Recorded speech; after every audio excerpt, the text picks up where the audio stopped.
CBSE കരിക്കുലത്തിൽ language സ്റ്റഡിയിൽ updations വരുന്നു. Latest news ആണ്.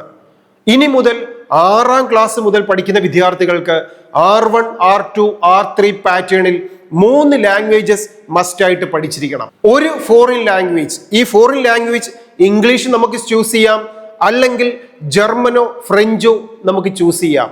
ഇതിനോടൊപ്പം 2 ഇന്ത്യൻ ലാംഗ്വേജും പഠിച്ചിരിക്കണം.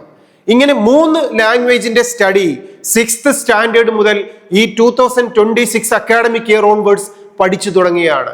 അത് ഓരോ അക്കാഡമിക് ഇയർ അപ്പാവുന്നതിനനുസരിച്ച് 2030 ആവുമ്പോൾ ആ വിദ്യാർത്ഥികളെ സംബന്ധിച്ചിടത്തോളം 10ാം ക്ലാസ്സിൽ 3 ലാംഗ്വേജിന്റെ എക്സാമിനേഷൻ എഴുതത്തക്ക രീതിയിൽ കോൺഫിഡൻസോടെ ലാംഗ്വേജ് ഹാൻഡിൽ ചെയ്യാനും ആ ലാംഗ്വേജിൽ എക്സ്പേർട്ട് ആകാനുമുള്ള അവസരമാണ് CBSE കരിക്കുലം അപ്ഡേറ്റ് ചെയ്തുകൊണ്ട് ഇപ്പോൾ ലേറ്റസ്റ്റ് ന്യൂസായി പബ്ലിഷ് ചെയ്തിരിക്കുന്നത്.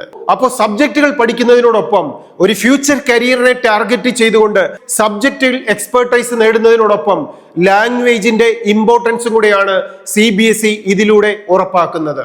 വിദ്യാർത്ഥികളെ സംബന്ധിച്ചിടത്തോളം ലാംഗ്വേജ് സ്റ്റഡി എന്നത് ഒരു വർക്ക് ലോഡായി കരുതാതെ നമ്മുടെ പഠനത്തിന്റെ പാർട്ടാണ്, നമ്മുടെ ലൈഫിന്റെ പാർട്ടാണ് ലാംഗ്വേജ് എന്ന് മനസ്സിലാക്കിക്കൊണ്ട് ഓരോ ലാംഗ്വേജിലും ഫ്ലുവൻസിയും എക്സ്പെർട്ടൈസും നേടിയെടുക്കാൻ നമുക്ക് ശ്രമിക്കാം. Study well, enjoy your future. All the best.